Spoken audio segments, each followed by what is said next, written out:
One problem is that, in the early church, there was a debate around the physicality of Jesus' resurrection.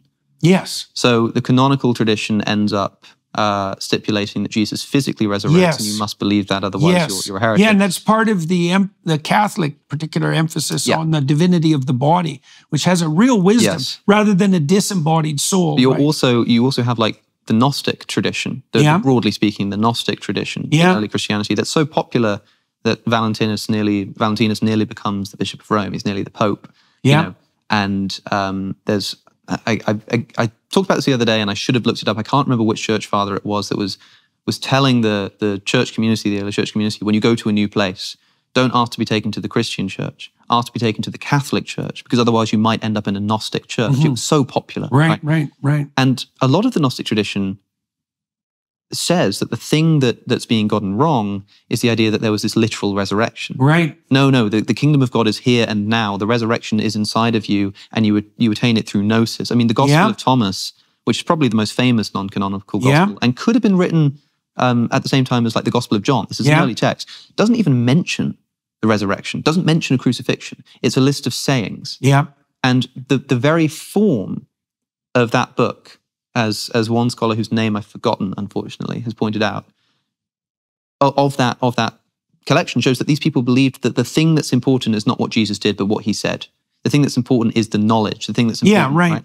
And so this resurrection stuff sort of doesn't matter. Now, the thing is, in that early church community, somebody who said, well, this question of like the resurrection as a physical, historical event, that you're kind of missing the point. The thing that matters is like, the resurrection that takes place inside of every person. Yeah. It sort of sounds a little bit like the kind of approach that you would take. Now, if that's true, that would mean that in the early church, you'd have been condemned as a heretic. Yeah. So when a modern Catholic says to you, Jordan Peterson, are you a Christian? What do you think about Catholicism? I think that the reason that they're interested is because if it's true what I'm saying, then they would have to say, I suppose, at least according to my understanding of Catholicism, that's a form of Gnosticism. I can't count you among my number. Yeah. And so I think that's probably why people are interested. And I wonder if you agree. What would you say? That would constitute a genuine form of inquiry, for sure. And I wonder if you feel like I don't know. See, one of the things I really like about the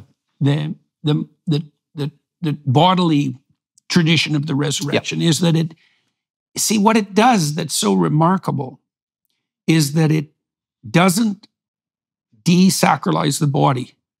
And that's very, very important. I think the fundamental problem with Gnosticism is that it's very easy for it to become a doctrine that's contemptuous of the body and contemptuous of the material world. A great deal of the Gnostic tradition literally believes that the material world is created by an evil demiurge. Right, exactly. Right? Well, exactly. And Jesus comes to save us from that. The insistence on the bodily resurrection is a medication against that. And it's an effective one. I would really love to ask about Genesis. This might be a bit of a tangent, and tell me if it's uninteresting to you, but there's one Gnostic text called the Testimony of Truth that was discovered in the Nag Hammadi library.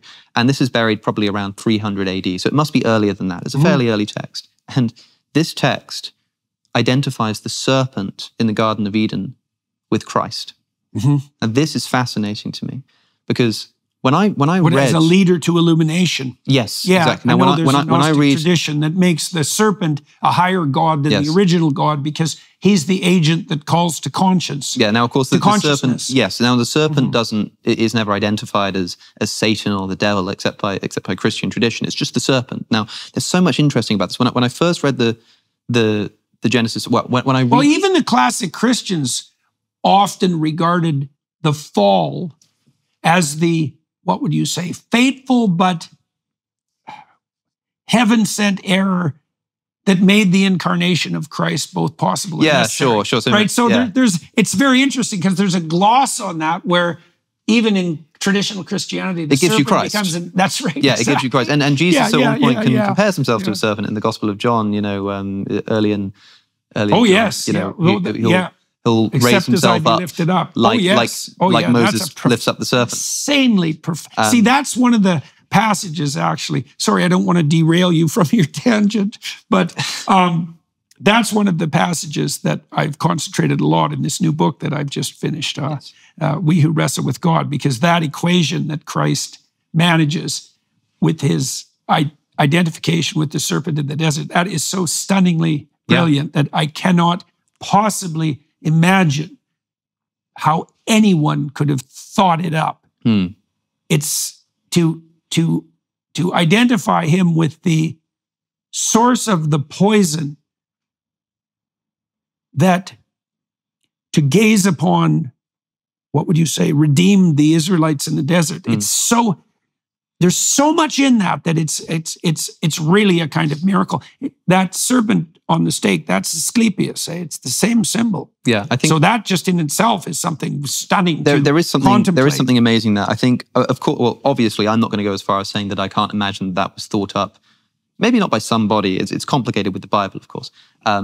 And there's a lot to say there. I mean, the author of the Gospel of John is obviously a sort of theological genius in the way that the authors of the Synoptic Gospels at least weren't as much.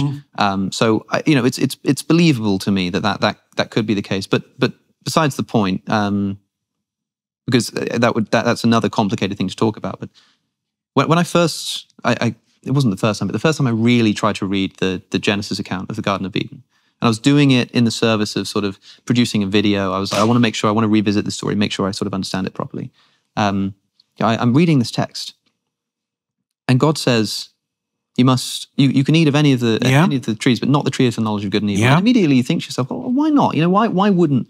And some people like to say, it's because that's actually, by eating of the tree of the knowledge of good and evil, you get to dictate morality. So it doesn't read like that to me. It reads to me like knowledge of good and evil. Let's just take it at face value to start with. It's like, why not, God? Why not? Well, we're not told, but don't do it, because in the day that you eat of it, you shall surely die. Yeah. Now the serpent comes along, and the serpent is described as more cunning than any of the animals that God created. Yeah. I don't speak Hebrew, unfortunately, but where it says, for example, more cunning than any of the beasts that God had created. That could mean of all of the beasts that he'd created, or more cunning than the beasts that he had created. Almost as if this is a being in the garden that God himself didn't actually create, or God isn't sort of connected to in the same way. Because why is the serpent there in the first place is a question that's worth asking. Okay. That's for sure. So you have the serpent, and that word, cunning. I thought to myself, well, what does that mean? So I looked it up, and it's the word like arum or arum. I don't know how to pronounce it, but I looked elsewhere in the Old Testament, and it's used in a few different ways. It means cunning, it means subtle. Subtle, yeah. Throughout Proverbs, it's used consistently to mean sensible, or to mean prudent. And so there's one reading of this. Now the serpent was more sensible than any of the other beasts of the Garden of Eden, and he comes to Eve and says, "Did God say that if you eat of that tree, you'll surely die?" And she says, "Yeah, that's what he said." And he says, you will not surely die in the day that you eat thereof. God just knows that you'll become like him, knowing good and evil, and he doesn't want that. So Eve looks at the fruit, and she eats the fruit.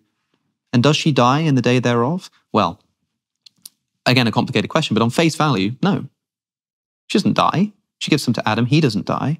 And what does happen? Well, God says to them, or God says, now they have become like us, knowing good and evil. They must be banished from the garden, so they do not outstretch their hand and eat from the tree of life. So it seems to me that you've got this serpent who could plausibly be described as the most sensible of the animals, telling Eve seemingly the truth. The people who regard Milton Satan as an admirable revolutionary tend to have the same attitude towards the serpent in the garden. And it's a very complicated issue, because even to the degree that the serpent is an agent of Lucifer, which I think is an extraordinarily profound reading and overlay on that initial story. I think it's remarkable. Lucifer is the bringer of light. It might be easy to just toss all of your discipline to the side for the summer, but a life of greatness doesn't happen by taking the easy route. The Hallow app offers an incredible range of guided meditations and prayers that are designed to help you deepen your spirituality and strengthen your connection to God. With Hallow, you can embark on a journey of exploration, diving into different themes and types of prayer and meditation. From gratitude to forgiveness, each session offers a unique experience, sparking your curiosity and deepening your spiritual understanding. You can choose different lengths of meditation to fit your schedule, whether you have a few minutes or an hour. With its user-friendly interface and hundreds of guided meditations, The Hallow app has quickly become a go-to resource for people seeking spiritual growth and healing. You can download the app for free at hallow.com/Jordan. It allows you to set prayer reminders and track your progress. Hallow is truly transformative, and it'll help you connect with your faith on a deeper level. Don't lose your prayer habits this summer. Maintain your peace and deepen your relationship with God. Download the Hallow app today at hallow.com/Jordan for an exclusive 3-month trial. That's hallow.com/Jordan.